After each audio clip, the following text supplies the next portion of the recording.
Fundación. Sí, y volviéndote a dar las gracias, Enrique, por estar con nosotros a nombre del Centro de Estudios de Historia de México, Fundación Carlos Slim. Bueno, el arqueólogo Enrique Vela Ramírez estudió arqueología en la Escuela Nacional de Antropología e Historia del Instituto Nacional de Antropología e Historia. Ha participado en proyectos arqueológicos en Xochicalco y Cholula. Colaboró en el proyecto Atlas Arqueológico Nacional. Recientemente participó en las excavaciones del proyecto de arqueología urbana en el Centro Histórico de la Ciudad de México. Eso da para otra conferencia porque debe de ser fascinante lo que has encontrado. En el ámbito editorial estuvo a cargo del proyecto México del INAH y ha sido desde su fundación a la fecha editor de la revista Arqueología Mexicana. Es autor de varios libros, entre ellos La historia ilustrada de la arqueología, ganador del premio García Cubas, el Atlas del México prehispánico. Ha publicado artículos y capítulos de libros relacionados con la arqueología, la historia, la antropología de México. Yo a los arqueólogos, pero especialmente digo a ti, yo siempre pensé entre la historia o la arqueología. Y yo no sé por qué me decidí por la historia, pero la arqueología me llamaba profundamente la atención. Pues adelante, Enrique, muchas gracias, te escuchamos con gran gusto y pues nada, adelante. Muchas gracias. Muchas gracias. Antes que nada, antes de quitarte de la pantalla, agradecer la invitación. Es un gusto, un honor estar con ustedes.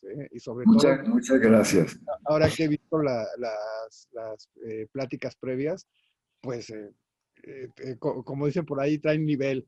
Entonces, espero estar a la altura de las expectativas. Entonces, voy a compartir mi pantalla. Y empezar. Aquí está. Ya lo ven, ¿verdad? ¿Se ve mi pantalla, mi PDF? Sí, ya lo vemos perfectamente bien. Entonces, antes de empezar con el tema que me toca, creo que fue la jornada inaugural de este ciclo, la querida amiga Ángeles González Gamio nos habló del Señor del Rebozo y en el curso de la plática mencionó que tenía su medalla de la cofradía del Señor del Rebozo, ¿no? Y ayer ya. en las Preciosa. que la presentara y bueno, yo cuando oí eso, como soy medio metiche, de inmediato le escribí a Ángel y le dije, si me lo permites, yo presento tu medalla. Y aquí la están viendo. Estoy viendo Ángeles ahí, ya me dijo que está afónica, pero no creo que tanto como para no decirnos un poquito qué estamos viendo. Ya, ya. ¿Cómo ves, Ángeles? ¿Nos platicas tantito? No te estamos oyendo. Ah, es que prende tu micrófono a eso. Pues estoy emocionadísima. Imagínate cuando me habló Enrique para decirme, dije, bueno, me escribió y le dije, encantada, porque el día que mi práctica no la llevé.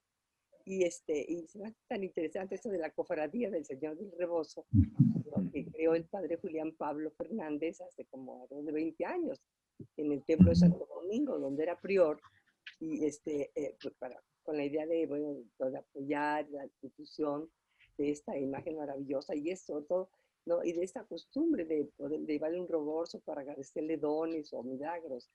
Y para darle vida. Entonces, bueno, aquí se mostrar, porque fue un diseño del padre Julián, que era un artista, escultor, pintor y eso. Y se me hace tan bella que, bueno, pues cuando me dijo Enrique, te lo agradecí muchísimo. Y le dije, claro que sí.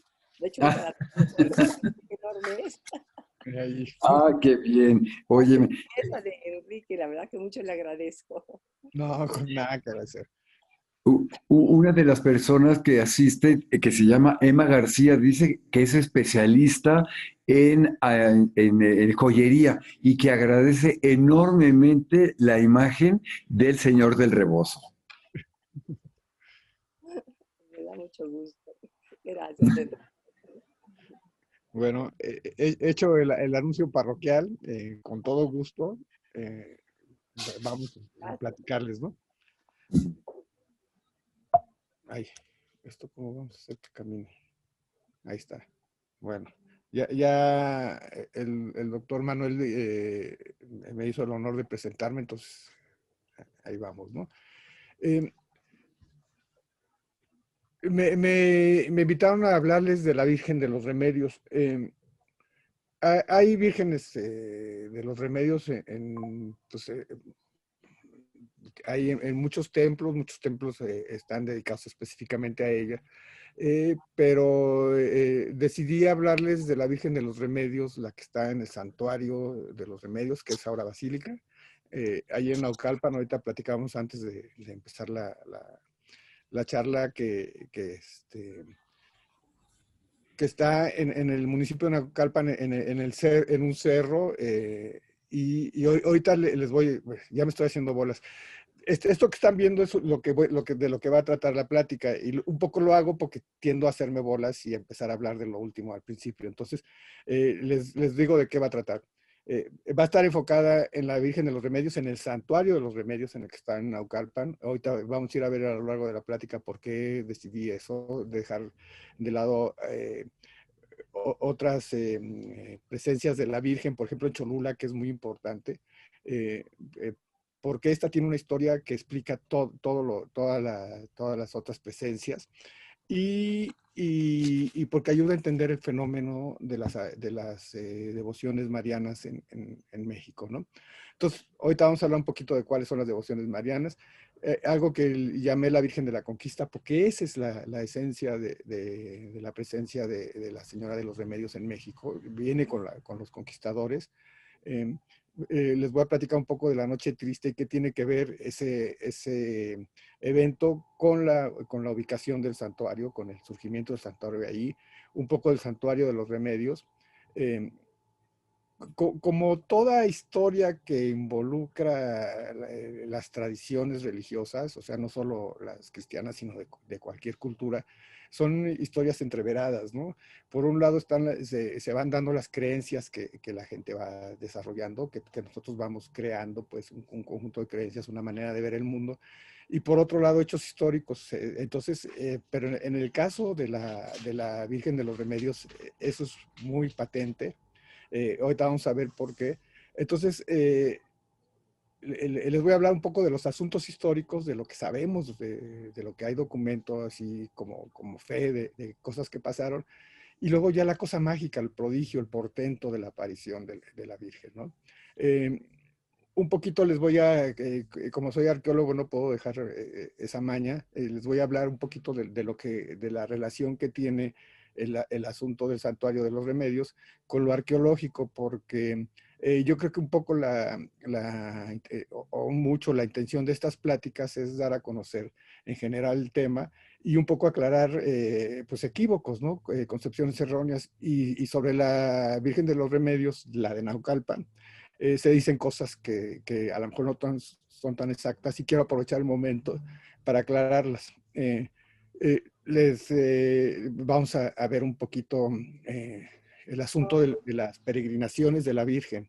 Van a ver que esa es una peculiaridad de ella, ¿no? La verdad, cuando estaba leyendo las descripciones de las fiestas que se hacían cuando la traían aquí a la Ciudad de México son maravillosas. Ahorita lo vamos a ver. Y un poquito discutir, pues, si la Virgen de Guadalupe es contraria a la Virgen de los Remedios o la Virgen de los Remedios a la Virgen de Guadalupe. O sea, creo que es un asunto interesante porque también ahí lo que se ve es luego el uso político que se le dan a los asuntos, ¿no? Y este es un ejemplo clarísimo. Entonces, bueno, pues voy empezando. Si ven que me distraigo, que ya estoy hablando de otra cosa, con toda confianza. Si tienen alguna duda, piensan que estoy diciendo o se dan cuenta que estoy diciendo algo que no también, bienvenida la observación, ¿no? Entonces acá. No se deja. Ahí Te está. digo que, ya, perfecto. Ya. Sí, Entonces, un poco, es una aclaración necesaria. Digo, sé que estamos, que muchos de los que están presentes en la reunión, todo esto lo tienen claro. Pero Hay varias advocaciones de la Virgen María, ¿no? Muchísimas en todo el mundo. Hay distintas vírgenes, hay Virgen de la Candelaria, de los Dolores, eh, pero sí es necesario aclarar que todas estas advocaciones marianas se refieren a es la Virgen María, pues es una sola entidad, la Madre de Cristo que se aparece o o se desarrolla el culto en una localidad determinada, porque son precisamente esos cultos locales, o sea, es una manera en que esta Virgen que protege a todo el mundo, que está para esto, eh, se integra a los esquemas locales de culto, ¿no? Entonces, pues hay por todos lados, nada más sí que quede claro que siempre es la Virgen María, se aparece de una manera determinada, hay un desarrollo específico de las tradiciones, pero siempre va a ser la Madre de Dios la que aparece, ¿no?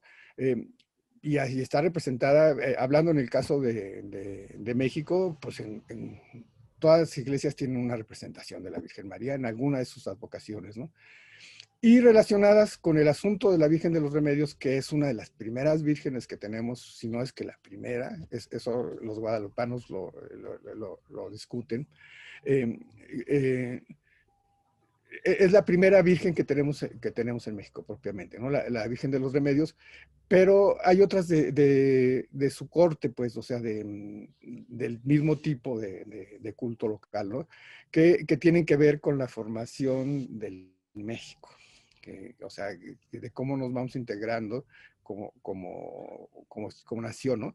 Y que son la Virgen de Guadalupe, la muy conocida Virgen de Guadalupe, que habrá una plática, creo que con esa cierran el ciclo, si no me equivoco. Sí, Eh, sí. eh, la Virgen de Ocotlán y la Virgen de los Remedios, ¿no? Son como las advocaciones, digamos, del siglo XVI que comparten cierta intención, ¿no? Y bueno, hay una multitud de vírgenes. O sea, aquí les puse algunas de las que reciben culto en México. eh, pero como les decía, prácticamente cada templo tiene su imagen de la Virgen y se le dedican algún día, algún evento está dedicado, ¿no? No está de más decir que después de Cristo, la personalidad más representada es la Virgen María, ¿no? Entonces, hecha esta aclaración, pues vamos a platicar un poquito propiamente de la Virgen de los Remedios.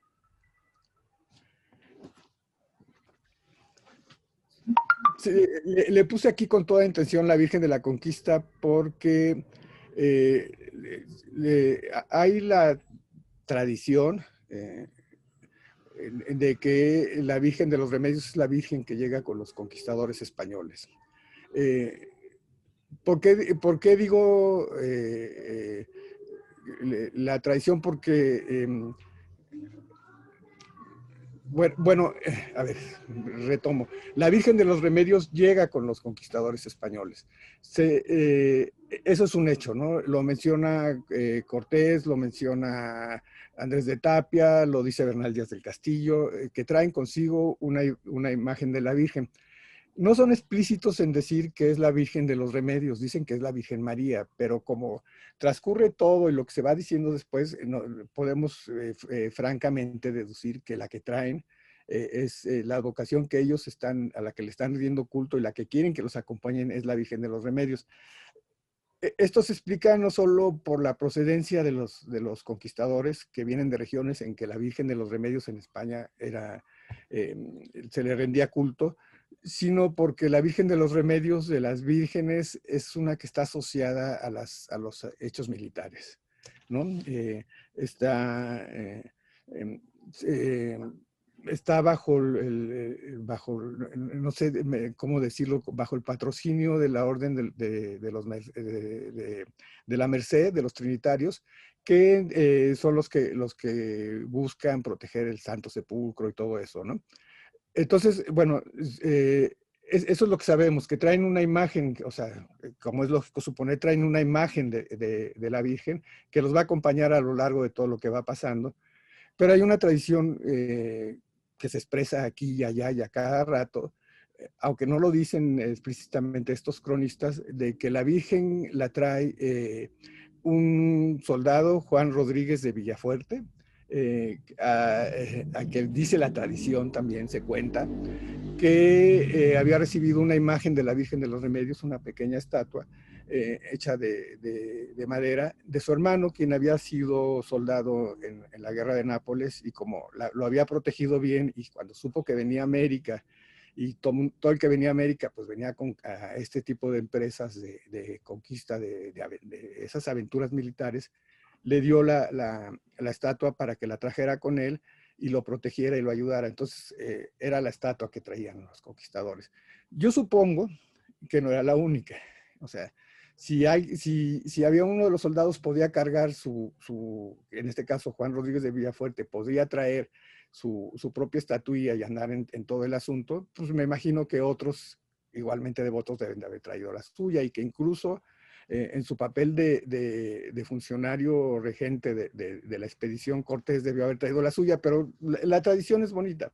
Juan Rodríguez de Villafuerte trae la imagen de María en su advocación de la Virgen de los Remedios, y pronto empieza a ser parte de los asuntos, ¿no? Cuando en uno de los templos de la isla de Cozumel, Cortés, que es una práctica que va a ser recurrentemente, para mí muy atrevida, pero bueno, la llevaba a cabo y con frecuencia le redituaba.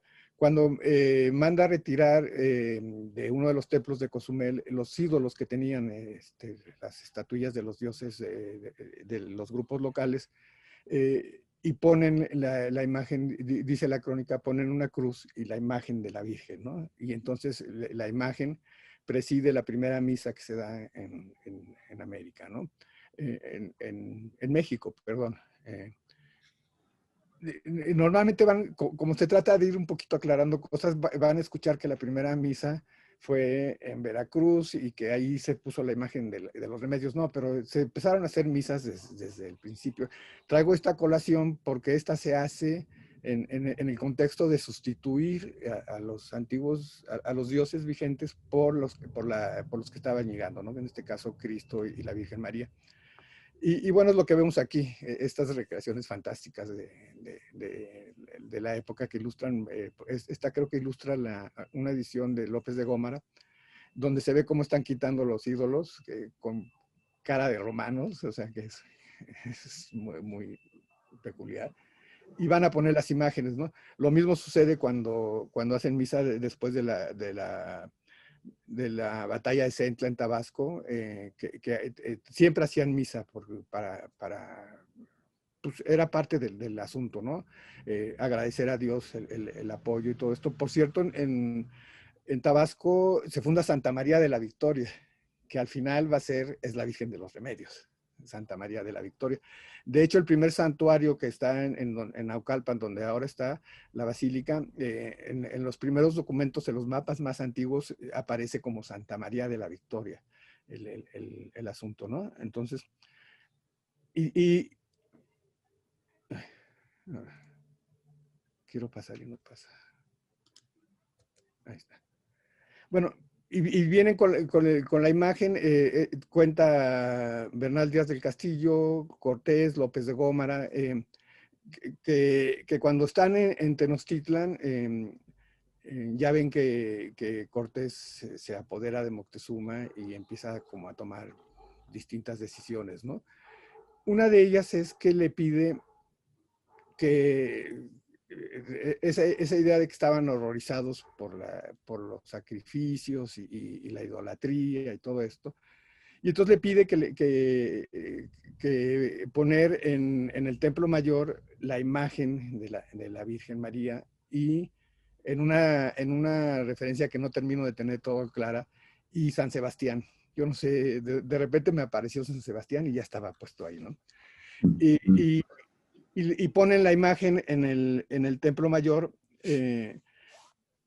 y con el asunto de la conquista siempre, como son fuentes distintas y es lo que me acuerdo y luego lo que me contaron y todo esto, siempre hay como problemas para establecer líneas de tiempo precisas, ¿no? Pero en general sucede que ponen la imagen en el Templo Mayor, y y en algún momento, no sé si previo o posterior a la matanza de Templo Mayor, cuando Cortés se ha ido a Veracruz a arreglar lo de Pánfilo de Narváez, los indios tratan de quitar la imagen, están enojados porque está usurpando el lugar de sus dioses, ¿no?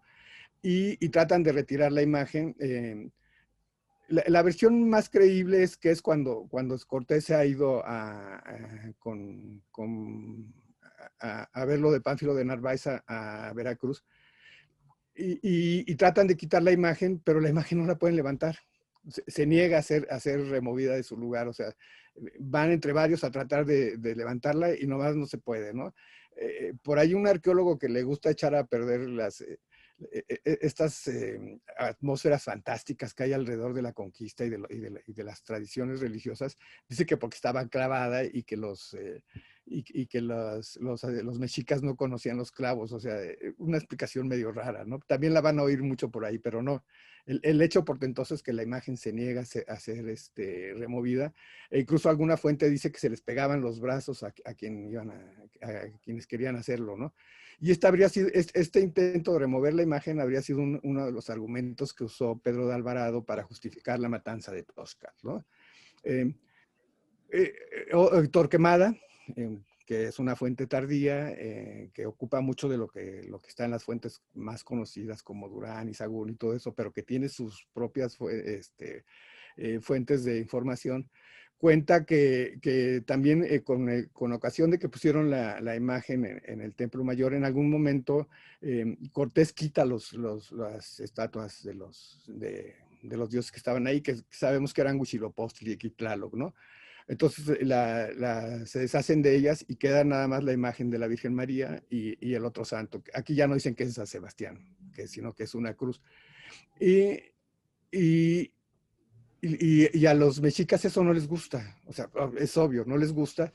Y entonces empiezan a presionar a Cortés de que la gente ya está molesta porque a razón de que quitaron los ídolos, les podemos decir así, no es menosprecio, es una manera de entendernos, a razón de que quitaron los ídolos, hay una sequía enorme y eso es causa de que no los están respetando.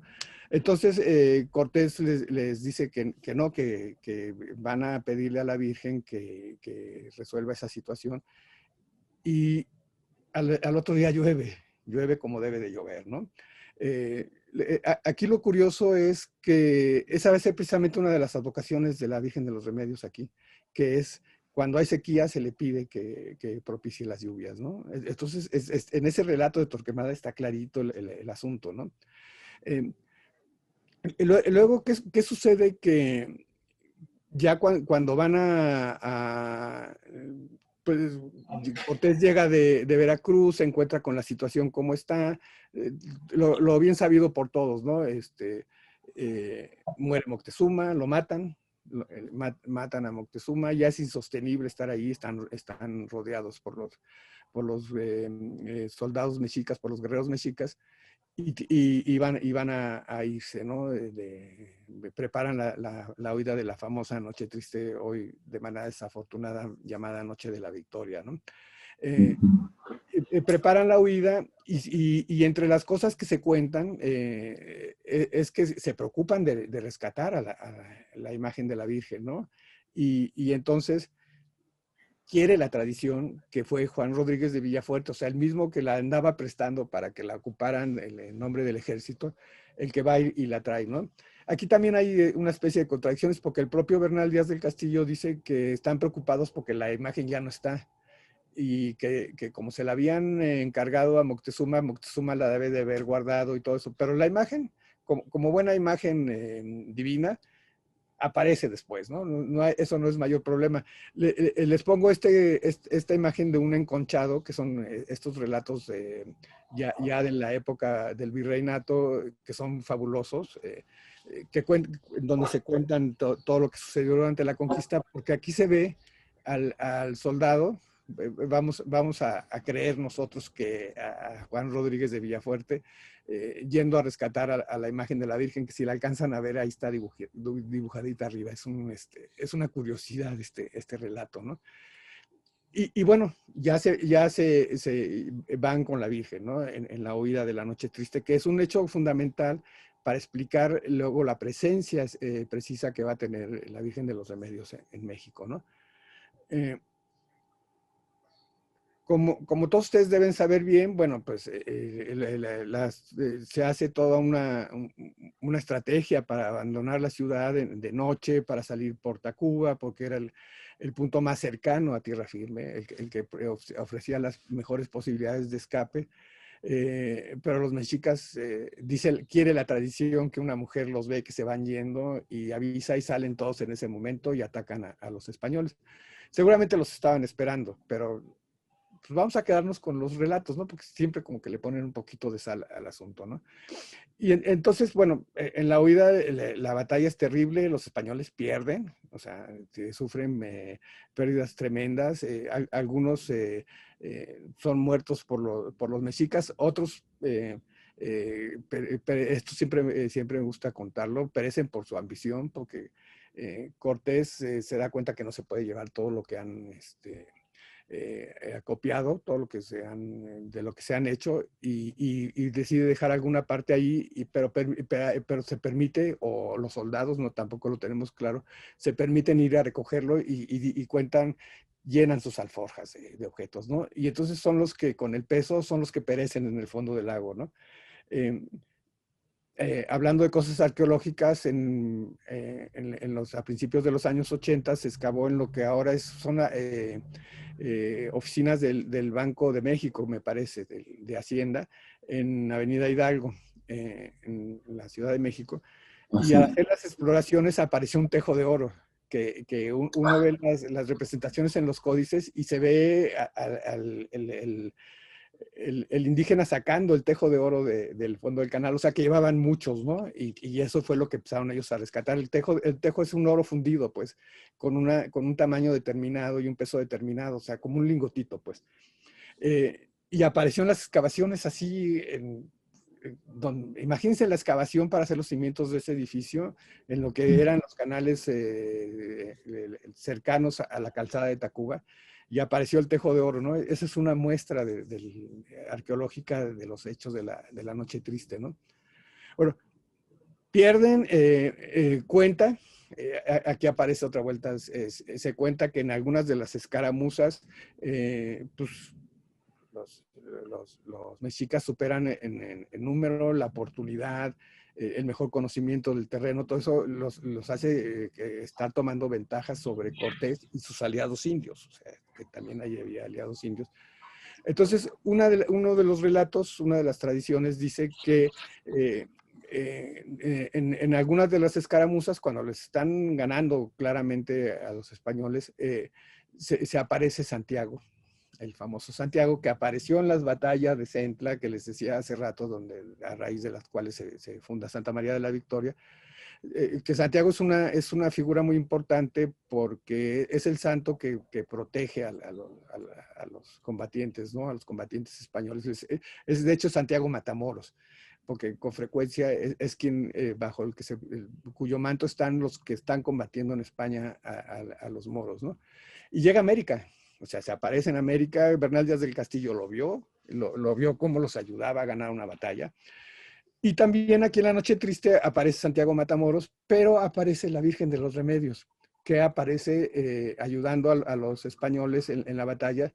Santiago Matamoros agarraba parejo, sacaba su espada y lo dice el nombre, ¿no? Matamoros. Pero lo que hace la Virgen de los Remedios es aventar polvo a los ojos de los mexicas para que no vean y no tengan ventaja, pues, ¿no? Me parece un matiz importante porque el santo se permite tomar la vida de alguien. La Virgen María nada más los ataranta, ¿no? O sea, me parece que es indicio de algo, ¿no? Bueno, y aparece, veo por ahí una mano, no sé si está bostezando o quiere hacer una pregunta. ¿Verdad? No. Entonces, no. Y bueno, una vez pasada el mero evento de lo que conocemos como la Noche Triste, los que logran, bueno, aquí está Santiago Matamoros, que este es un relieve maravilloso que está en la iglesia de Santiago Tlatelolco, pues la advocación de la iglesia. Maravilloso, ¿no? Vale mucho la pena. Está luchando contra los indios, no contra los moros aquí, ¿no? Estos son mi par de perritos que acostumbran esto que están haciendo. Ay, Dios mío. Bueno, bueno. Y la otra imagen que ven es de las mismas batallas del lienzo de Tlaxcala, que se las puse aquí porque se ve, aunque está en un cuadro, se ve a la Virgen María, y bueno, explico que lo que está indicando su presencia ahí es precisamente eso, su intervención a favor de los españoles y sus aliados en esas luchas, ¿no? Ya sé que está como en un cuadro y eso, pero no hace alusión a que llevaban un cuadro que estaba ahí pegado, sino que venían acompañados por la Virgen, ¿no? Los combatientes. Y bueno, luego de la batalla de la Noche Triste, tranquilas, ay, canijas. Bueno, luego de esa noche van a dar a Tacuba, logran llegar a Tacuba Cortés y sus huestes, donde están un rato, pero siguen siendo hostigados, entonces tienen que salir e irse, seguir huyendo. Dicen algunos que seguramente ya tenían planeada una ruta de escape porque hay que recordar que Cortés tenía aliados indígenas, ¿no? En esta empresa principalmente tlaxcaltecas y con ellos otomíes que estaban emparentados con los tlaxcaltecas y hacia donde huye Cortés es hacia la zona otomí, ¿no? Y llega van muy mal, o sea, van maltrechos, van heridos, no tienen que comer, la situación es tremenda, están siendo perseguidos y llegan a un lugar que se llama Otoncalpulco, que es un centro, dicen las crónicas que es un centro religioso otomí, ¿no? Seguro de haber sido un pueblo de buen tamaño, aunque por su ubicación arriba de un cerro, a lo mejor sí era nada más era un centro religioso, eso todavía no lo tenemos muy claro, son las cosas que faltan todavía por averiguar. Pero llegan ahí y ahí reciben, ahí todavía son atacados un rato y resisten porque hay unas estructuras que les permiten hacerlo así. Como está arriba del cerro, les permite estar más o menos defendidos y todo eso. Y ahí resisten. En esos días, al otro día, llegan de un poblado cercano que se llama Teocalhueyecayan, llegan a ofrecerles alimentos, a ofrecerles ayuda. Aquí lo dibuja muy bien en el Códice Florentino, los informantes de Saguno. Aquí está Cortés. Por supuesto, es una representación, ¿cómo les diré? No es que Cortés anduviera cargando la sillita esa, ¿no? Sino que lo ponen ahí es una manera de representarlo para indicar su preeminencia, ¿no? Su importancia, su rango. Ahí vemos a Malinche y bueno, los abastecen, les llevan comida, los ayudan a curarse y todo esto. Ya es una presencia que inhibe en alguna medida la persecución. Y sobre todo les indican por dónde irse, les dan las indicaciones por dónde escapar de los mexicas. Y en este mapita que hicimos para un número que dedicamos a la Noche Triste, con ocasión de cuando cumplía 500 años la Noche Triste, y todavía podíamos decirle Noche Triste y no la Noche de la Victoria, porque hubiera sido algo muy extraño. Un número de arqueología mexicana. Yo hablo como si ustedes supieran qué hago, ¿no? En un número de arqueología que hicimos dedicado a la Noche Triste, Patricia Ledesma y Carlos González analizaron todo el trayecto que siguieron Cortés en esa huida, ¿no? Y bueno, se tomaron el tiempo de ver cuántos kilómetros eran, cuánto tiempo se necesitaba para caminarlos y todo eso. Pero como ven ustedes, Cortés le da la vuelta a la Cuenca de México para irse hacia Tlaxcala, previa la famosa batalla de Otumba que ganan los españoles y que también es determinante para la sobrevivencia del ejército de Cortés y luego regresar, ¿no? Bueno, pero aquí lo que importa es que Cortés está en Otoncalpulco. Ahí es un hecho importante porque reciben ayuda, porque reciben comida, porque son curados, porque resisten unos últimos embates. Y para él va a representar un momento crucial en el éxito de su empresa, ¿no? Por eso luego vamos a ver por qué, esta es la razón por la que Cortés luego manda poner una ermita en ese cerro dedicada a la Señora de los Remedios. Que aunque en un principio, como vamos a ver ahorita, y como se ve de hecho aquí también, en este dibujo del mapa de Uppsala, se le decía Santa María de la Victoria también, ¿no? Quiere la tradición que Juan Rodríguez de Bellafuerte, que había subido al Templo Mayor a rescatar la imagen de la Virgen y que la llevaba consigo, que viendo la situación que estaba muy difícil y que no sabían si iban a tener éxito en defenderse ahí y luego en la huida y todo eso, deciden no exponer a la imagen, tiene miedo de que caiga en manos de los mexicas y sus aliados y que pues, la profanen, ¿no? Y entonces la esconde ahí y ahí la deja y ahí se queda para siempre, bueno, no para siempre, y ahí se queda la imagen de la Virgen de los Remedios en el cerro de Otoncalpulco, que ahora es donde está la Basílica de los Remedios en Naucalpan. Ahí la deja, así. Eso quiere la tradición, ¿no? Como Cortés es cierto y lo expresa, lo dice por ahí Bernal Díaz del Castillo, también Hernán Cortés, vía López de Gómara, tiene claro que ese acontecimiento fue crucial para sobrevivir y para luego, para tener las condiciones para luego regresar y por fin conquistar Tenochtitlan, ¿no? Entonces manda a construir una ermita en este cerro, a la que en un principio se le llama Santa María de la Victoria, pero Bernal Díaz de Castillo ya se refiere a esa ermita como de Nuestra Señora de los Remedios, ¿no? Lo que estamos viendo aquí es un detalle del mapa de Uppsala, un mapa de 1550, si no me falla la memoria, que es de toda la cuenca, que es una fuente inagotable de información, donde ya se ve representada Santa María de la Victoria. Que el mapa de Uppsala sea de 1550 no quiere decir que la información que está reflejando sea de 1550, puede ser anterior. Eso es una cosa que hay que tomar en cuenta. Aquí lo interesante es que ya está representada Santa María, el santuario, porque está la cruz, pero también que la cruz está puesta con esta especie de convención del siglo XVI de indicar los asuntos prehispánicos como piramiditas, ¿no? Entonces está sobre una piramidita, que es lo que nos está indicando que está en ese cerro, que en ese cerro había un asentamiento prehispánico. Como les decía, no tenemos claro si era un centro ceremonial o era una ciudad o era una guarnición. Eso todavía está por verse, ¿no? Desde entonces siempre fue un lugar importante, o sea, era una referencia al Santuario de los Remedios. Cuando Enrico Martínez hace sus estudios para desaguar, por mala fortuna, para desaguar los lagos de la cuenca,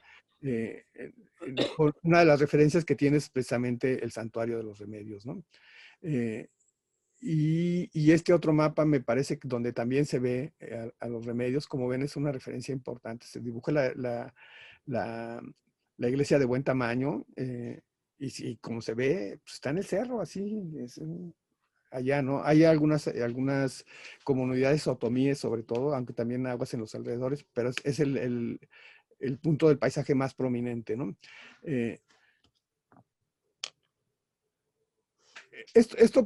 ¿Por qué le estoy poniendo estos mapas? Porque ahorita vamos a ver que vamos a hablar del asunto de las apariciones. O sea, lo que les estoy contando ahorita un poquito es la historia, que como ven está matizada, pero así totalmente con asuntos legendarios, portentos y prodigios y eso.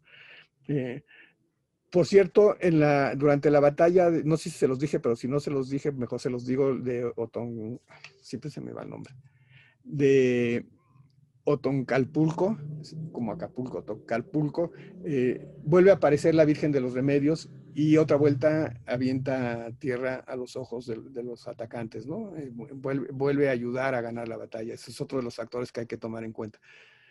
Bueno, ahí está el santuario. Cortés lo manda a construir, lo dice Bernal Díaz del Castillo.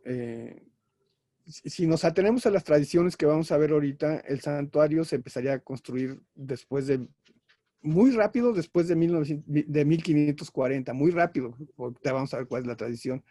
O sea, hacia 1550, que es la fecha del mapa de Uppsala. Pero hay referencias al santuario muy tempranas. Una de ellas es algunos de los conquistadores, no tengo claro, tal vez alguien de los que nos están escuchando pueda ayudarme con eso. Algunos de los conquistadores son castigados en 1527 y entre las penitencias que se les dan está que vayan a pie al Santuario de los Remedios. O sea que si están mandando a santuarios porque el santuario ya estaba, ¿no? Y en las mismas actas de cabildo del ayuntamiento, en 1528 se menciona al describir un paraje junto al río, se dice que está por el Santuario de los Remedios. O sea que el santuario que existe, la ermita primigenia de Cortés existe desde la década de 1520. Hay que mencionar que Cortés era o sea, cumplía sus promesas, no como otros. Y él seguro se propuso agradecer a la Virgen de los Remedios esa ayuda que para él fue fundamental. Y mandó construir la ermita, aunque no hay una referencia clara todavía, y algún día alguien encontrará el documento, estoy seguro. Pero también porque Cortés, relacionado con la Noche Triste, donde les ganan, donde los diezman y todo, es lo que es la calzada de Tacuba.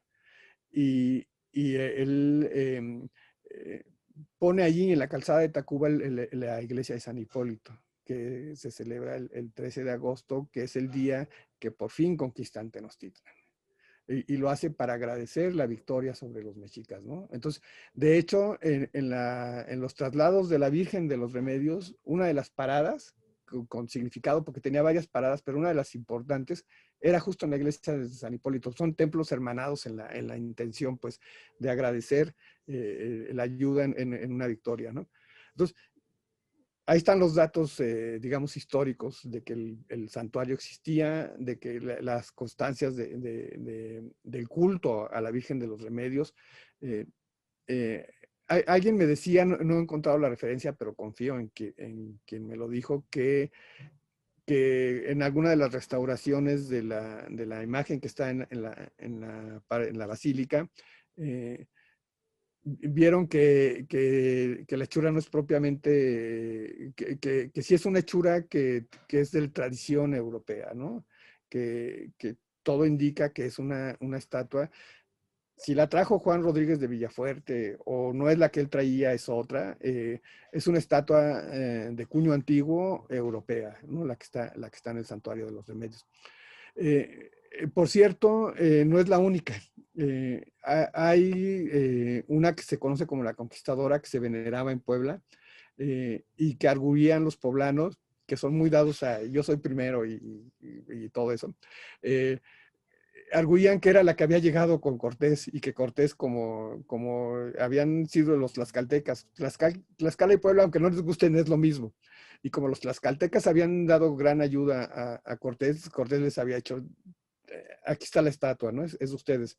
Puede ser que sea otra, puede ser que Cortés efectivamente era una muy buena manera de agradecer favores recibidos, ¿no?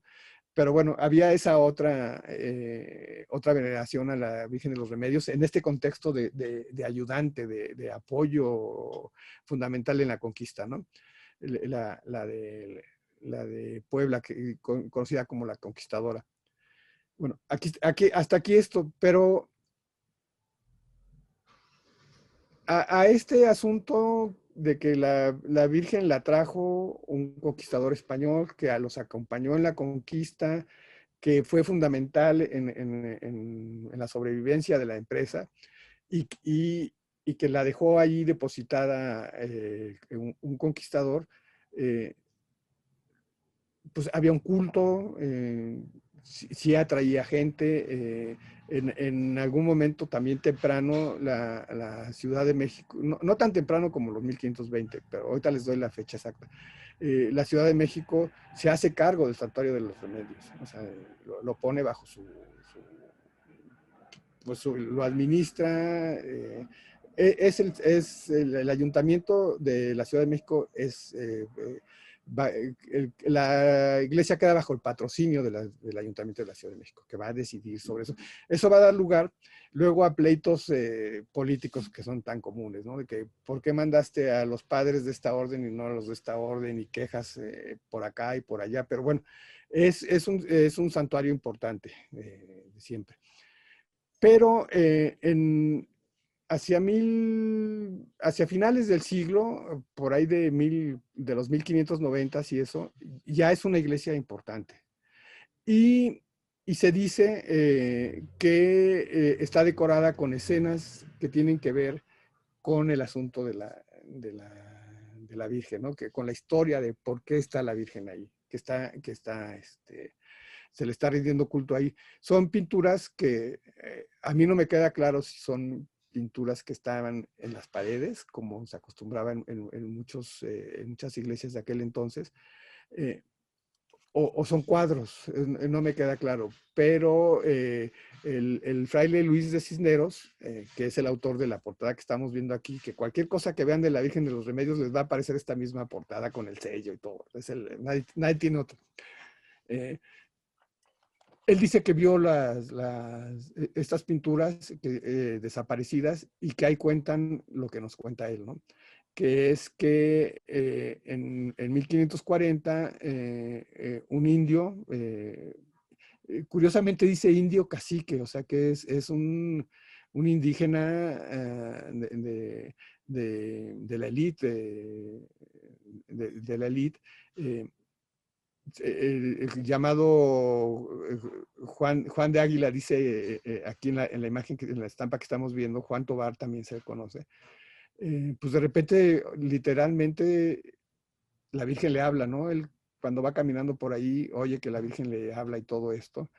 Y en algún momento le indica que está oculta bajo un maguey.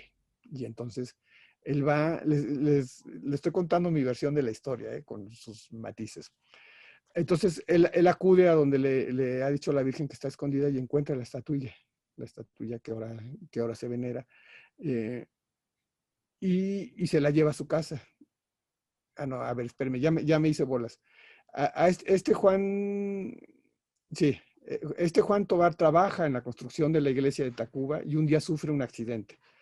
Y a resultas del accidente se lo mandan a su casa a bien morir, como se dice, y la Virgen lo cura y le indica dónde está la estatuilla y él va y encuentra la estatuilla.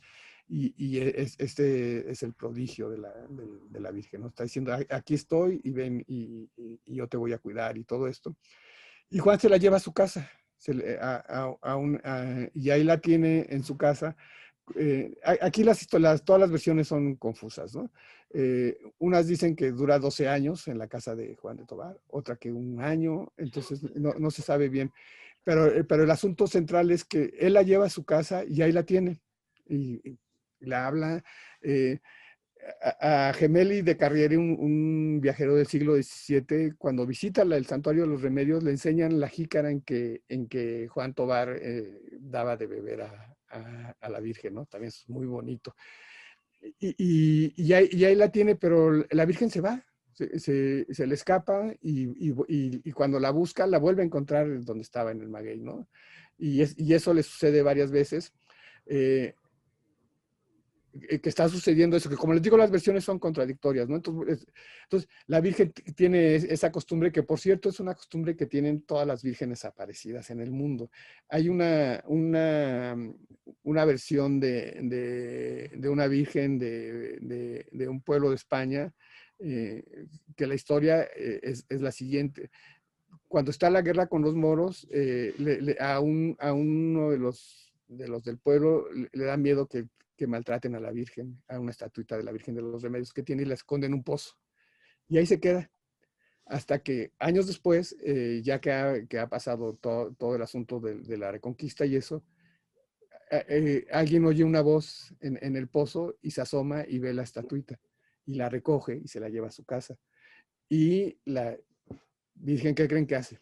Se desaparece y la van a buscar, y ¿dónde creen que está? En el pozo. Lo que sucede 4 veces, hasta que deciden que lo que quiere la Virgen es que ahí le hagan su ermita, y se la hacen.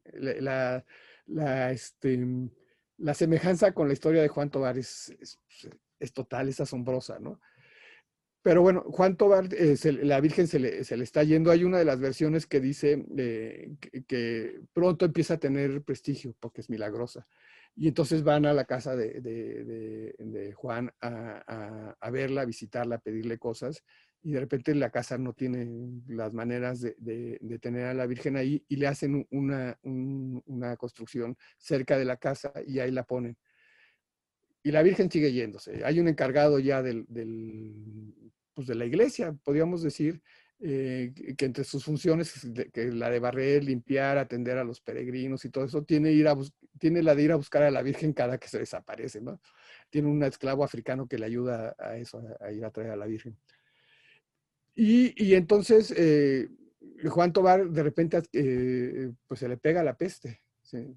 Le da la enfermedad, pero como él siente pena de solicitarle a la Virgen, es influyente, ya lo curó una vez, él la encontró, la procura y todo eso, pero le da pena pedirle a la Virgen de los Remedios porque no la tiene en su casa, porque siente que la ha maltratado al sacarla de su casa, ¿no? Entonces, pues va con la Virgen de Guadalupe. Ya para entonces estaba la Virgen de Guadalupe, ya muy conocida, también muy milagrosa. Dice el relato que lo llevan casi a rastras porque ya estaba muy echado a perder el hombre. Y la Virgen de Guadalupe lo cura de la peste. Pero aquí lo interesante es que le dice, es que yo te pedí que me hicieras mi casa allá. Regresa y haz mi casa. Pero lo interesante no solo es que la Virgen de Guadalupe también le pide que haga la casa allá, sino que le está haciendo explícito que es la misma Virgen. O sea, que allá me dicen de los Remedios y aquí me dicen de Guadalupe, pero soy yo y quiero un templo allá, ¿no? Ese es un aspecto de esa versión que a mí me parece fundamental. Eh, y ya regresa Juan de Tobar, ya pues los milagros de que lo curó y otras cosas, deciden que sí, que hay que poner la iglesia en donde está ahora la Basílica de los Remedios, ¿no? Por cierto, relacionando San Hipólito y la Virgen de los Remedios, uno de los prodigios, de los portentos que ocurren en este transcurso, es que Juan Tobar y luego algunos de los indios de por ahí, cada tanto veían como que se iluminaba el cielo y había cantos y cosas así, un alboroto, y es que estaban los ángeles haciendo una construcción. Los ángeles estaban haciendo una construcción. Y una versión dice que eso sucedía cada día de San Hipólito. Que el día de San Hipólito se veía que estaban los ángeles haciendo una construcción, que lo que estaban en el cerro, en la cima del cerro, lo que estaban haciendo era la iglesia de los Remedios, ¿no? Como ven, está todo imbricado, ¿no? Y bueno, aquí unas muestras del milagro, ¿no? De los cuadros, ya después se hizo la iglesia. La tradición quiere que Juan Tobar encontró la imagen escondida en un maguey y bueno, aquí estas representaciones, ¿no? Que son maravillosas también. Una de ellas de Miguel Cabrera, ese súper pintor de la época. Donde está ella, pues, ¿no? lo que me da pie, lo de que está la Virgen de los Remedios apareció en un maguey y se regresaba al magueyal. Una de las versiones dice que era un maguey junto a unas ruinas, que ahí es donde aparecía, ¿no? Eh, Esto me da pie a platicarles de la arqueología. Ya les dije que Cortés, huyendo en la noche triste, saliendo de Tacuba, llega al cerro y se queda ahí porque está protegido, no solo por la posición del cerro, sino porque hay edificios que le permiten protegerse. Lo que quiere decir que ahí había un asentamiento prehispánico, ¿no? Eh, entonces, lo interesante sería saber exactamente las características, no exactamente, bueno, saber bien las características de ese asentamiento prehispánico para saber qué relación tienen con la conformación de la tradición, ¿no? Pero no lo sabemos, no ha habido exploración sistemática en el cerro. Esto que están viendo ustedes es un disco que está en el cerro de enfrente, que es el cerro Moctezuma. Siempre que oigan que el cerro se llama Moctezuma, Montezuma, Montezuzoma, ahí hay pirámides, así, seguro. Es también una manera de reconocer los vestigios arqueológicos. Entonces, no sabemos bien qué había ahí exactamente y por lo tanto no sabemos qué relación pudo haber tenido con la conformación de la tradición colonial. Pero bueno, para apuntarlo, Alzate, que les enseñaba hace rato su plano, también que exploró en Xochicalco, en Tajín, que era un sabio. También hizo algún recorrido por ahí y descubrió las terrazas y algunos edificios, murallas en la zona, pero no sabemos bien qué era. Eh, por el nombre, habría que suponer que la zona era otomí, pero, y seguro lo es, pero tampoco hay seguridad de que Juan Tobar haya sido otomí. Eso no lo sabemos.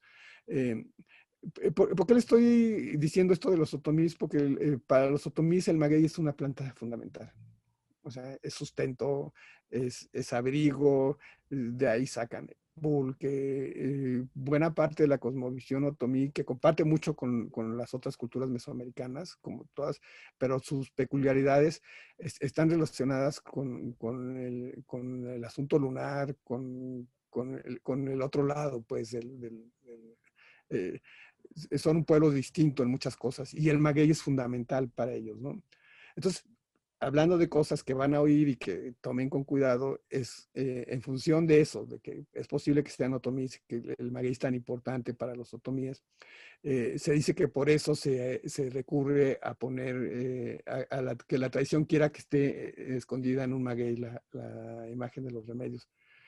No sé si sea así, no lo creo. Y también van a escuchar con frecuencia que la Virgen, porque también con mucha frecuencia se tiende a decir que las devociones de la época virreinal, sobre todo las más tempranas, son una especie de sustituciones, ¿no? Que para que los indios quisieran bien lo que se les estaba poniendo enfrente como nueva religión, pues que se pareciera un poquito a la que tenían y así no había tanta queja. No es tan así. O sea, sí es parte del proceso, pero no es así, no es Huitzilopochtli es el sol y es Cristo, ¿no? O sea, para que eso suceda hay todo un proceso social de creencias, o sea, es un entramado que merece un estudio, hay estudios al respecto, ¿no? Entonces, no es que este Dios lo sustituyo por ¿no? No es tan así. Sí ayuda que las advocaciones sean similares para pues, la implantación real de ciertas credos, ¿no? Pero no es una relación tal cual. Y esto porque con frecuencia se dice que la Virgen de los Remedios pues, es el espejo de Mayagüel, que es la diosa del pulque, que es propiamente un maguey. Digo, basta contar la historia la Virgen de los Remedios es la madre de Cristo, es la Virgen María, nació, concibió, como dicen, sin pecado, ¿no? O sea, es una virgen. Y la historia de Mayagüel es que Quetzalcóatl, buscando algo que le diera contento a los hombres, pues, en esa andanza, porque los veía como muy tristones, o sea, sí tenían, ya les había dado todos los mantenimientos y todo, pero como que les faltaba algo, entonces andaba viendo qué inventaba para darles contento. Y en esas andanzas, pues se encontró con Mayagüel, la convenció, se la llevó, la madre de Mayagüel se dio cuenta, fue a buscarla y en castigo la despedazó y la aventó a la tierra, ¿no? Y vino Quetzalcóatl y unió los pedazos, que es el cuerpo desmembrado de Mayagüel. Por eso el maguey tiene esta forma así con todas las pencas, ¿no? Y entonces el maguey es Mayagüel y bueno, Quetzalcóatl pues dijo, bueno, pues de aquí ya pasó esto, ya me quedé sin novia, digamos, pero de aquí vamos a sacar el pulque, ¿no? Y entonces es Mayagüel la diosa del pulque. Como ven, tiene implicaciones pues, eróticas, del tipo que quieran ustedes, un poco lejanas a la Virgen. O sea, no hay modo, eso que no lo crean, pues, ¿no? Otra quiere que como la Virgen de Guadalupe es así, por ahí puede haber un vínculo que ha sido bien analizado por gente como, por ejemplo, como Javier Nogués, con Tonantzin, que sería lo mismo con el Santuario de los Remedios, pero no porque Tonantzin necesariamente en la cosmovisión náhuatl de la época, necesariamente tiene que estar cerca de un cuerpo de agua. El Tepeyac sí está cerca del lago, el Santuario de los Remedios no, ya es tierra adentro, o sea, hay que pasar Tacuba y está tierra adentro, pues, entonces tampoco es por ahí, ¿no? Esto nada más un poquito para dar un sentido a que, pues a lo mejor no tiene relación con lo prehispánico, ¿no? Así de sencillo, ¿no? No sé si quieran hacer algún Sí, comentario. hay varios comentarios. Si quieres irlos Sí, leyendo, no sé si vas a continuar, no, si quieren, platicamos. porque esta imagen que nos presentas ahorita es muy interesante, ¿eh? Ah, Es sí, una procesión.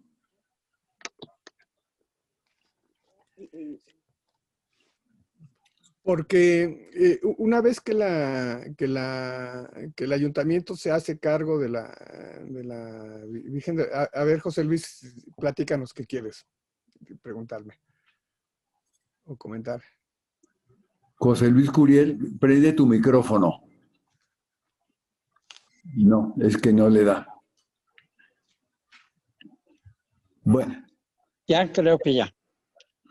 No sé. ¿Sí me oyen? Sí, te sí. estamos oyendo, José Luis.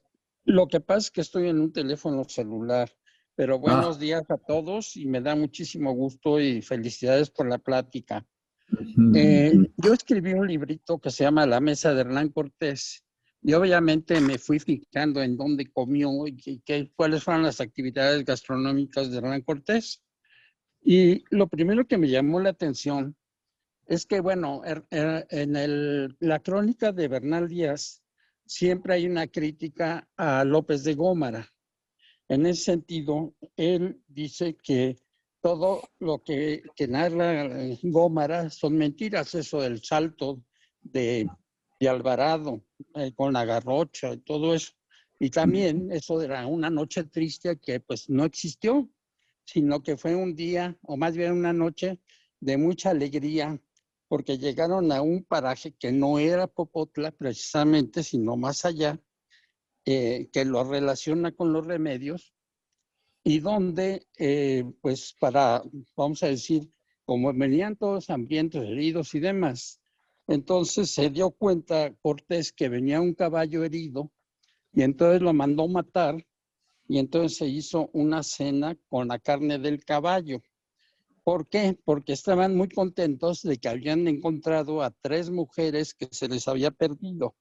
Una era María Luisa Xicoténcatl, otra era la Malinche y la otra era María Estrada. Las 3 venían con ellos en el contingente. Y entonces al momento en que encontraron, entonces Cortés manda a matar al caballo y se hace una cena del caballo. Y fue no una noche triste, yo digo que fue una noche de fiesta por haberlas encontrado y porque ya se podían, vamos a decir, curar las heridas, etcétera. Bueno, hasta ahí. Y bueno, y desde luego que con el tiempo ese lugar después lo hicieron santuario de los remedios. Es mi opinión. Muchas gracias, José Luis. Gracias, José Luis.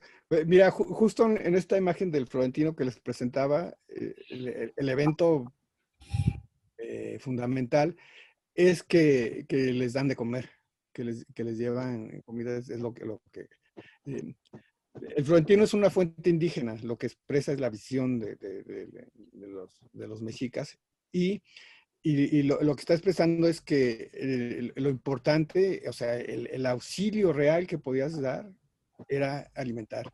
Sí, Ángeles. No, lo que quería, es que nos ibas a hablar de la guerra de las vírgenes. Sí, ya voy para allá. Creo que Sí, No olvides. buen tema. a ver, creo que ya estamos sobre el tiempo, ¿verdad? Todavía tienes unos minutos para Pasa poder hablar sobre el tema. Bueno, esta imagen es, fíjense que con lo importante que fueron las procesiones de la Virgen de los Remedios hacia la Ciudad de México, no hay una representación de alguna de ellas. Es muy curioso eso. Una vez que está el Santuario de los Remedios, que queda bajo el patrocinio de la Ciudad de México, que adquiere prestigio y muchas, como sucede con otros cultos, la gente pudiente y la no pudiente apoya, o sea, da recursos, ¿no? La Iglesia de los Remedios fue en su momento muy rica, muy rica. Las descripciones de las donaciones que se hacían son maravillosas, así de joyas y oro y cuanta cosa. La administración del santuario también se le ocurrió que sería bueno hacer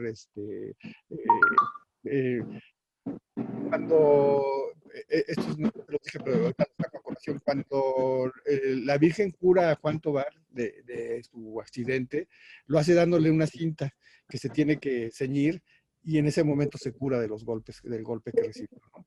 Bueno, pues luego se vendían cintas que pues, tenían el poder de curativo, ¿no? Entonces, era una iglesia con muchos recursos,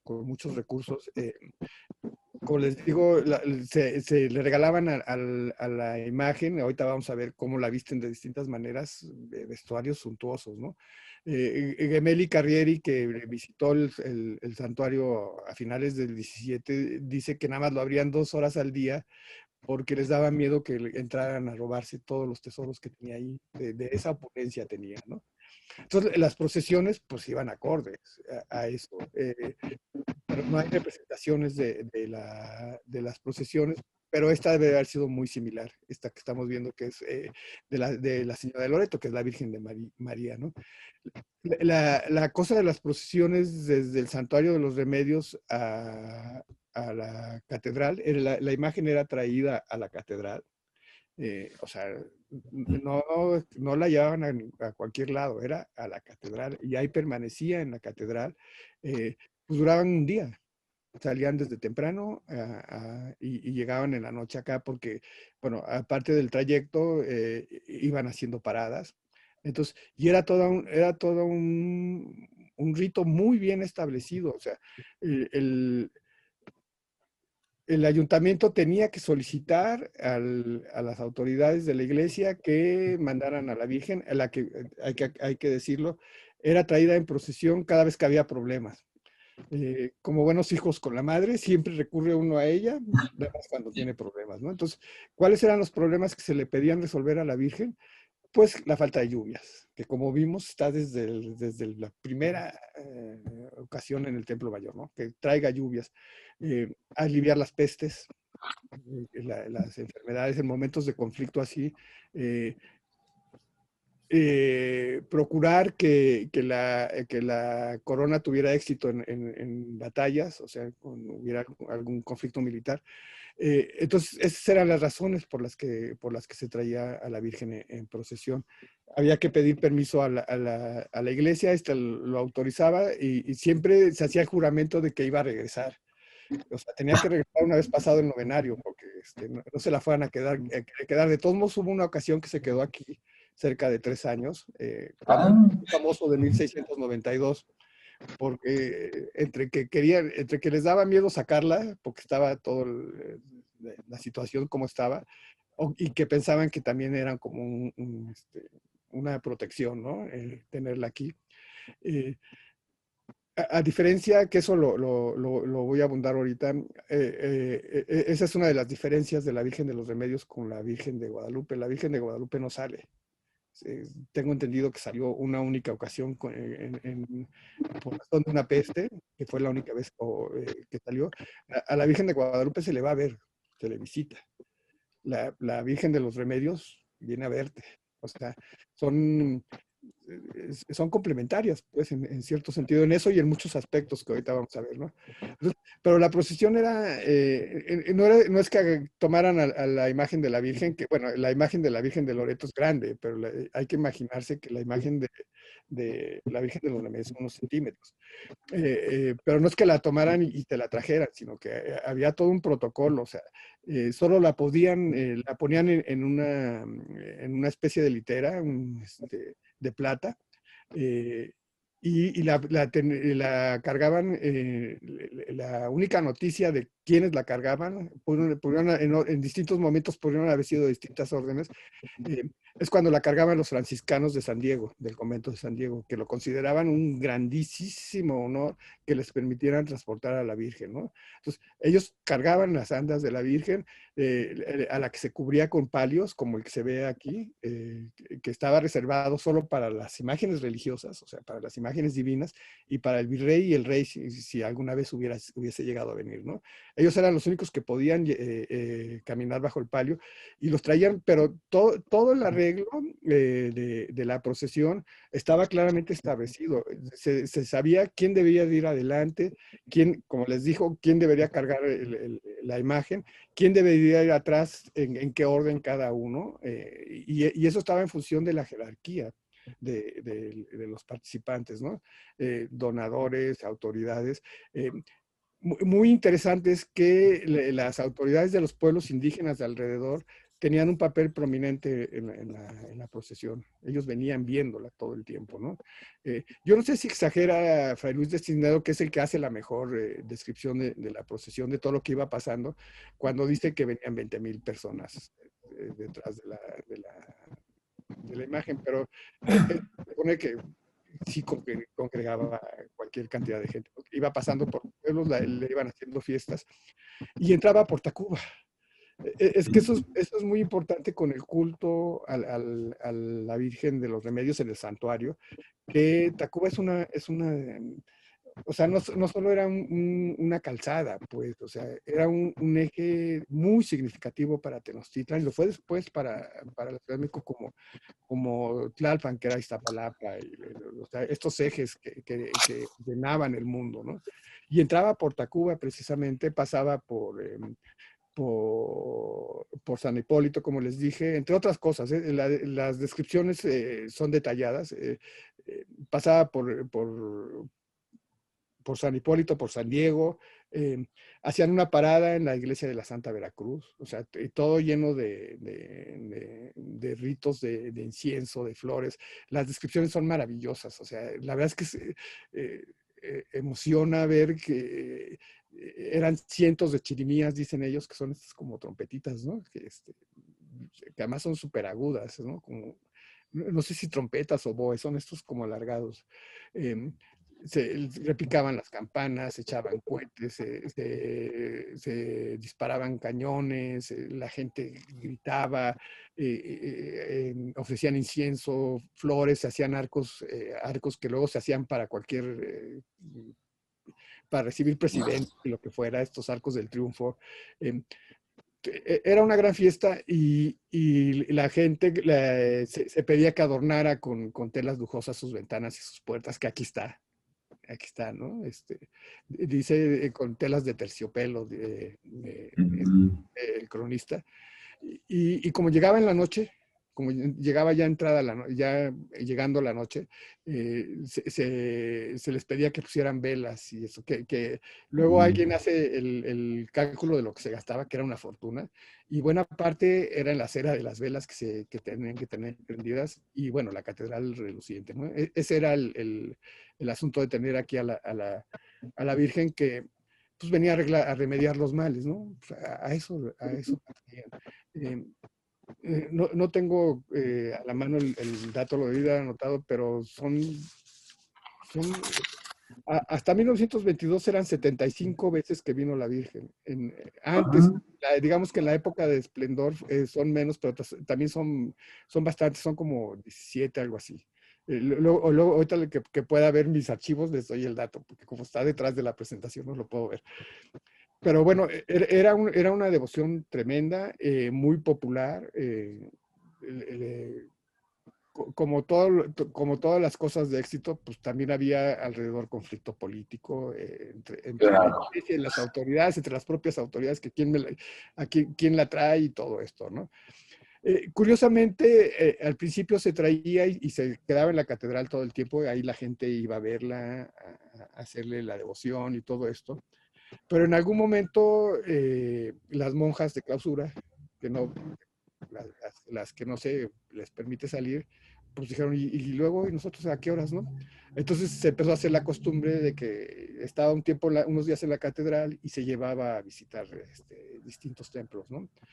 Como ven, también el propio culto fue evolucionando, ¿no?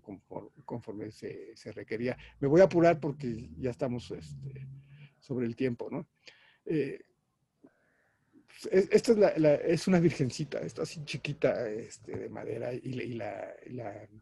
la visten con toda gala, ¿no? Este es un cuadro del siglo XVII que aquí lo interesante es que están los patrocinadores, o sea, quienes pagaron el vestido que lleva puesto, ¿no? Que como ven son indígenas, que es lo que les decía, que no nada más era un asunto de culto de los españoles, sino de todo el pueblo, incluidos los indígenas, que eran parte importante. En ese sentido, esto que es una maravilla, es un relicario chiquito. Es la Virgen de los Remedios. Como ven, está en el maguey, está saliendo del maguey que está aquí puesto, ¿no? ¿Qué es lo maravilloso de esto? Que es una obra plumaria, está hecha con plumas, con miles de plumas así, colocadas, elegidas las especies para que dieran el color preciso, todo. Hace poco publicamos un número de María Olvido sobre colibríes, que trata de obras de colibríes, y ahí se ve lo complicado, la riqueza que había detrás de la confección de estas obras, ¿no? Entonces, pues para los que digan que es la Virgen Española, los artesanos indígenas, porque los de la plumaria es una tradición indígena totalmente, pues le dedicaban su tiempo, ¿no? Está en el Museo Nacional de Historia. Bueno, aquí hay otras representaciones de la Virgen, ¿no? Algunas actuales. Este siglo XIX no debería de ir ahí. Las dos son de este siglo. Es una estatua sencilla. La Virgen tiene a su niño en brazos y esta está saliendo del maguey, como ya hemos dicho muchas veces, pero en algún momento en el siglo XVII, me parece, se le añadió la luna, que es un símbolo asociado con las representaciones de la Virgen María, ¿no? La gente baila, bueno, estas fotos son de los 1940, ¿no? Ahí es en la situación en que están en el altar de los remedios. Creo que ya no permiten, como muchas cosas, pues el exceso de gente termina haciendo necesario que se hagan restricciones, ¿no? Y ya no se le puede tocar y así como acercarse tanto y esto, ¿no?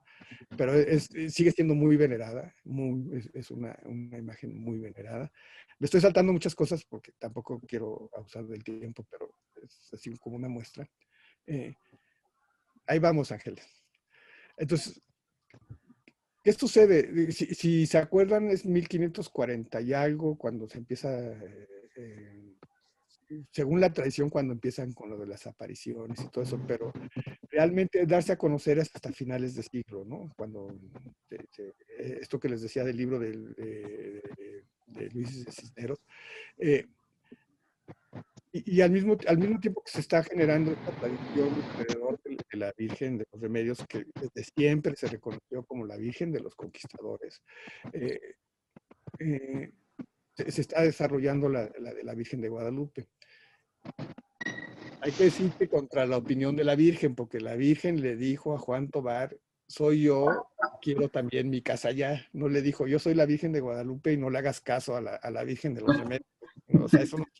Le dijo claramente, quiero que me hagas mi casa allá, somos la misma. Pero bueno, las tradiciones corrieron un poquito, cada una por su lado.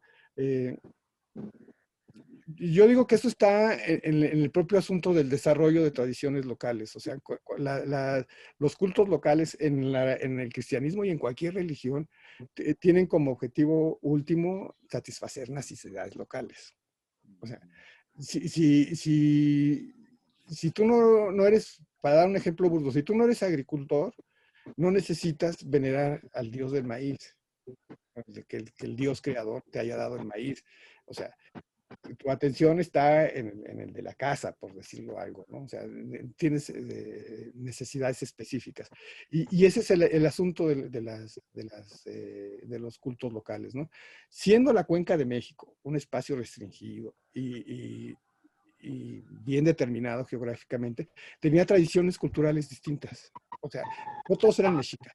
O sea, había muchos nahuas y dentro de los nahuas había mexicas. Y aparte estaban los tepanecas y los acolhuas y lo que me digan ustedes, estaban los otomíes, por mencionar, ¿no? Entonces, y dentro de los propios grupos nahuas, pues cada uno tenía su propia historia, su manera de ver y de interrelacionarse.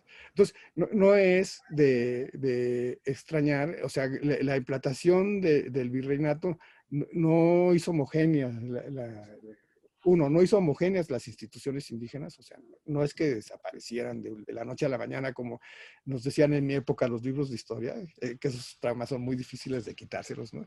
Que te enseñan que el 13 de agosto de 1521 ya éramos todos cristianos, ya estaban todos los indios sometidos y ya todo había cambiado. Pues no, son procesos que toman mucho tiempo. Y las tradiciones religiosas son parte de ese proceso, porque es la manera en que uno entiende al mundo y se relaciona con el mundo, con sus semejantes y sus no semejantes, eso es al final de cuentas, ¿no? Entonces no es de extrañar que el culto a la Virgen haya tenido unas expresiones en un lado y kilómetros más allá haya tenido otras, porque la sociedad era heterogénea. Entonces, eso es para mí lo que explica que se dé de una manera la Virgen de Guadalupe y de otra la Virgen de los Remedios. La Virgen de los Remedios trae su propia historia, ¿no? Pero como vemos, se hace de repente como medio caso omiso de esa historia. Sí, ahí está, ¿no? Porque, por cierto, un descendiente de Juan Rodríguez de Villafuerte es de los principales patrocinadores del Santuario de los Remedios en sus inicios. Entonces es posible que esa sea la fuente de que Rodríguez de Villafuente se le atribuya que traía a la Virgen, pero bueno, esa es otra historia. Entonces, cada una surge en un contexto determinado, pero las sociedades son muy sabias. Entonces, no es que se tratara de que se enfrentaran, sino de que se complementaran, como sucede en muchas religiones. O sea, cada dios, cada entidad tiene sus atribuciones que son suyas, pero que hacen sentido en relación a otra, ¿no? Los mexicas, los pueblos mesoamericanos tenían una pareja creadora que era contrapuesta, pero cuyo complemento daba sentido a todo, ¿no? Y yo veo en la Virgen de Guadalupe y en la Virgen de los Remedios, a reserva de que van a tener una plática dedicada a la Virgen de la Guadalupe, y a lo mejor viene y les dice que estoy muy equivocado, cosa que no sería raro. Se complementan, porque como les decía, la Virgen de Guadalupe se le atribuye un origen indígena propiamente, básicamente, ¿no? O sea, que se le aparece al indígena y que le está pidiendo, por lo menos es la noción que tenemos la mayoría, ¿no? Que es la Virgen morena. Y la Virgen de los Remedios tiene, aunque se le aparece al indígena, que eso hay que tener cuidado, y que está en el maguey, que es la planta de aquí por excelencia, ¿no? No deja tener el dejo español, ¿no? Entonces está esa cosa ahí, pero son complementarias, en mi opinión, y eso lo vemos en las atribuciones que tienen. la Virgen de Guadalupe se encarga, entre otras cosas, bueno, sí de protegernos, de dotarnos y todo eso. De alguna manera es protectora del pueblo en su conjunto, todos, sin más allá. Y la Virgen de los Remedios, muy pronto, muy temprano, se asocia a la Ciudad de México, al gobierno de la Ciudad de México. Esa es una diferencia. Otra, que a la Virgen de Guadalupe se le va a ver, se le visita, se peregrina a ella. La Virgen de los Remedios nos visita, se le acompaña en el camino y se le hacen todas las fiestas, pero viene a vernos, ¿no? La Virgen de Guadalupe se encarga de solucionar el problema de las inundaciones, ¿no? Que son frecuentes, que era un problema que existía en la época prehispánica, pero que se agudiza en el virreinato, porque no se comprende bien el sistema hidráulico de los mexicas y se le altera y luego no hay manera de controlarlo, pues, ¿no? Pero entonces es un problema real y la Virgen de Guadalupe lo resuelve. Y la Virgen de los Remedios, cuando hay sequía, se le pide que llueva, ¿no? Es la Virgen que nos trae, ¿no? Como van a tener lo de la Virgen de Guadalupe, no voy a abundar, pero la Virgen de los Remedios, ya lo dije, pero previene las inundaciones, ayuda cuando las crisis de salud, que son básicamente las epidemias. De hecho, la primera vez que la traen tiene que ver con una epidemia, una de las grandes epidemias, cuando la traen para que, pues ahora sí que ayude, ¿no? Que remedie. Y está asociada a los triunfos militares, ¿no? Digamos que son como sus cosas, pero esas son las cosas. Ahora, habiéndoles dicho esto, que para mí tiene sentido, pues, o sea, no son enemigas, hacen parte de un mismo arreglo cósmico, vamos a decirlo así, ¿no? Que ayudan cada quien en su ámbito. Ella misma como que se divide y dice, aquí voy a ayudar en esto y aquí en esto, digamos. Sí. Le pone, ¿cómo es? El hombre propone y Dios dispone. Y el diablo descompone. El diablo vive en su esposo. Bueno, ahorita si quieren vemos esto. Es que no lo traigo, entonces nos quedamos aquí. Porque es la misma Virgen y nos ayudan las dos y todo el mundo está involucrado en su culto. O sea, cuando quiere unas cosas va a un lado y cuando quiere otras va a otro. Como a Hidalgo, que hablabas de la conspiración el otro día, Ángeles, como a Hidalgo, una de las primeras cosas que se le ocurre es, cuando se levanta, es irse al santuario de Atotonilco a tomar el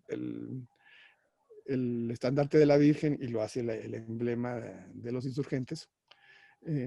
Se vale, ¿no? Digamos, estás solicitando la ayuda y todo esto. A los realistas se les hace fácil, te tomaste a la Virgen de Guadalupe, pues voy a tomar a la de los Remedios como mi estandarte, ¿no? Y se hace la Virgen del lado realista, pues, o sea, el gobierno, las pugnas políticas hacen que la Virgen María se enfrente entre sí, o sea, eso es absurdo, ¿no? Bueno, y de hecho, hay representaciones de la Virgen de los Remedios con su espada y todo, ¿de dónde se ha visto? Entonces, es un duelo político, una cosa ficticia, propia de las instituciones que los hombres les dan ese sentido, ¿no? Entonces, pero no debería ser así. Y esa es una de las causas que hace que decaiga la devoción a la Virgen de los Remedios, por lo menos aquí en la Ciudad de México, pues porque los españoles son derrotados, o sea, ganan los insurgentes al final del camino. Y decae, pero sigue siendo un santuario importante. Todavía se llegan a hacer procesiones, son menos fastuosas, obviamente. Las cosas han cambiado, ¿no? Hoy el Santuario de los Remedios sigue recibiendo mucha gente. Su fiesta es muy concurrida. Se le tiene devoción a la Virgen y todo eso, pero sin duda la Virgen principal es la Virgen de Guadalupe, que como es la misma Virgen, no creo que esté muy preocupada de eso, ¿no? Óyeme, Víctor, por ahí tienes muchos comentarios, muchísimos, lo cual obviamente despierta mucha inquietud, pero me llama la atención de Víctor A. Dice, nuevamente se ha recuperado la tradición de llevar a la Virgen a la catedral cada año. hoy empezó su peregrinar por la México-Tacuba y su última parada es en la catedral que llega el 9 de agosto a la 1 de la tarde, a las 13 horas. Ahí vamos. Ah, mira qué interesante. Oye, otra que me parece interesante también, que si tienes alguna publicación sobre este tema del que has hablado. No, pero ya ayer platicaba con mi jefa y ya me comprometió a que vamos a hacer un articulito para relatos. Ah, perfecto. Pues lo presentamos aquí, ¿eh? Enrique, sin duda. Claro, con todo gusto, que es una de las cosas que no quiero dejar pasar. Qué bueno que salió eso. Esto es un resumen. Es un resumen, además, matizado por ya vieron como mis particulares ideas sobre el asunto, ¿no? Pero hay bastante bibliografía sobre la Virgen de los Remedios que sí les recomiendo que vean. En Relatos e Historias, que es la revista hermana Ah, de sí. Arqueología Mexicana, hay un artículo de Elena Díaz Miranda, que es un muy buen resumen, hasta la actualidad sobre el culto a la Virgen. Hace no mucho, el profe Antonio Rubial, que ustedes conocen muy bien, sacó Fortalezas de la Fe, Pozos de Esperanza, que es una historia urbana de la Nueva España a partir de sus santuarios. No solo trae un excelente resumen sobre el Santuario de los Remedios, sino sobre todos los otros, además con ese arte que tiene el profe de unir todas las piezas del rompecabezas de todos los santuarios novohispanos, ¿no? Está en Fondo de Cultura Económica.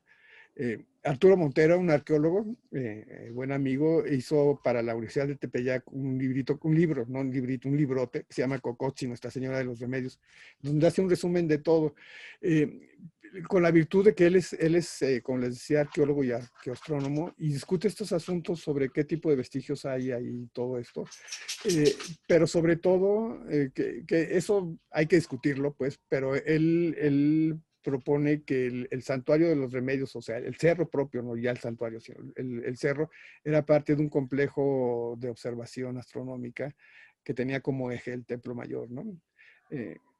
Sí. Es una propuesta interesante. También por ahí Luis Gómez da la referencia del libro, porque si lo quieren leer en el chat. Yo quiero agradecer a Lina, que ha puesto dos cosas interesantes complementarias. Muchas gracias, Aline, porque siempre tus datos son muy interesantes. Felicidades por todo lo que sabes también.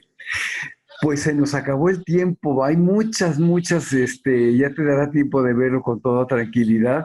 Nos ha gustado muchísimo tu ponencia, tu presentación y claro, pues de alguna manera nos mueves mucho para asistir a en muy particular a esta iglesia que te repito que yo no conozco, pero que la historia que tiene es extraordinaria, sin lugar a dudas, ¿verdad?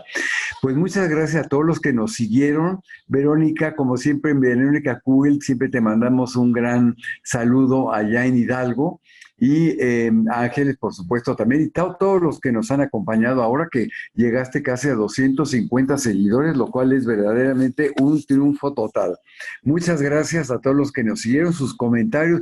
Hay un comentario por ahí que también me gustaría, aunque sea muy rápidamente, que por qué noche triste y mucha alegre,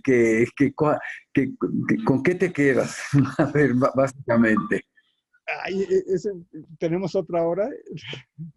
Sí, exactamente. Sería para otra ponencia. No, es una opinión personal. Sí. Yo creo que no hay que cambiar no las ideas, sino las denominaciones ya establecidas. Si uno dice noche triste, de inmediato sitúa un evento Claro. en un momento determinado, en un espacio determinado. Eso así, no tienes por qué estarlas cambiando, pues, porque estás haciendo lo que estás criticando, o sea, atribuyéndole se quiere cambiar noche triste porque tiene un sentido ideológico. Entonces, al ponerle Noche de la Victoria, lo que estás haciendo es imponer tu sentido ideológico sobre el otro. Así es, estoy totalmente de acuerdo. Las estatuas. Y ya sé que mucha gente no va a estar de acuerdo conmigo, pero... Ya sabemos, sí, ya. O sea, deja ya a Colón y a Castro. No pasa Así nada. Por ella, Elena Suri dice, coincido totalmente con el punto de vista del doctor. Pues muchas gracias nuevamente. Nos dejas un sabor muy, muy sabroso para conocer y profundizar más en estos temas. Y nuevamente a todos los que nos siguieron, a nombre del Centro de Estudios de Historia de México, Fundación Carlos Slim, muchas gracias y nos vemos la próxima semana con otro tema muy interesante, es el Niñopan, acá en Xochimilco. Así que, seguramente también tendrá muy, muy bien. Y muchas gracias, ¿eh? Hasta pronto.